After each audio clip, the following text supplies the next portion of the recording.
ದಶಕಗಳ ಕಾಲ ಹೂತುಹೋಗಿದ್ದ ಪ್ರಾಚೀನ ಶಾಪವೊಂದು ಮತ್ತೆ ಮರಳಿ ಬಂದು ಅದನ್ನು ಮುಟ್ಟಿದವರನ್ನೆಲ್ಲ ನಾಶಪಡಿಸುತ್ತದೆ. ಸಿನಿಮಾವು 1910ರಲ್ಲಿ ಈಜಿಪ್ಟ್ನ ಸಿನೈ ಪೆನಿನ್ಸುಲಾದಲ್ಲಿ ವಿಶಾಲವಾದ ಬಂಜರು ಮರುಭೂಮಿಯ ಮಧ್ಯದಲ್ಲಿ ಆರಂಭವಾಗುತ್ತದೆ. ಅಲ್ಲಿ ಜಾಫರ್ ಎಂಬ ವ್ಯಕ್ತಿ ತನ್ನ ಇಡೀ ಕುಟುಂಬದ ಪ್ರಾಣವನ್ನೇ ಬಲಿಪಡೆದ ದುರಂತದ ನಂತರ ತೀವ್ರ ಹತಾಶೆಯಿಂದ ಅಲೆಯುತ್ತಿರುತ್ತಾನೆ.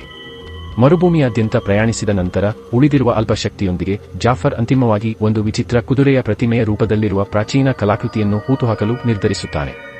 ತನ್ನ ಕುಟುಂಬದ ಸಾವಿಗೆ ಕಾರಣವಾದ ವಿನಾಶದ ಮೂಲ ಇದೆ ಎಂದು ಅವನು ನಂಬಿರುತ್ತಾನೆ. ಅವನು ಒಮ್ಮೆ ಅದನ್ನು ನಾಶಮಾಡಲು ಪ್ರಯತ್ನಿಸಿರುತ್ತಾನೆ, ಆದರೆ ಪ್ರತಿ ಪ್ರಯತ್ನವೂ ವಿಫಲವಾಗಿರುತ್ತದೆ. ಆ ವಸ್ತು ನಾಶಪಡಿಸಲು ಅಸಾಧ್ಯವೆಂದು ಆಯಿತು.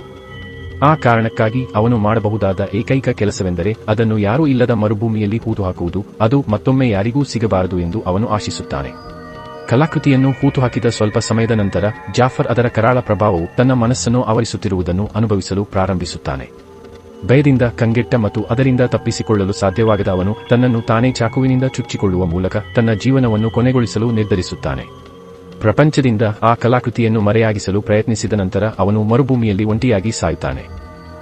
ಸಮಯ ಉರುಳುತ್ತದೆ ಮತ್ತು 93 ವರ್ಷಗಳ ನಂತರ, ಅಂದರೆ 2003ರಲ್ಲಿ, ಕಥೆಯು ಕ್ಯಾಲಿಫೋರ್ನಿಯಾದ ಉಪನಗರ ಪ್ರದೇಶವಾದ ಪಸಡೆನಾಗೆ ಬದಲಾಗುತ್ತದೆ.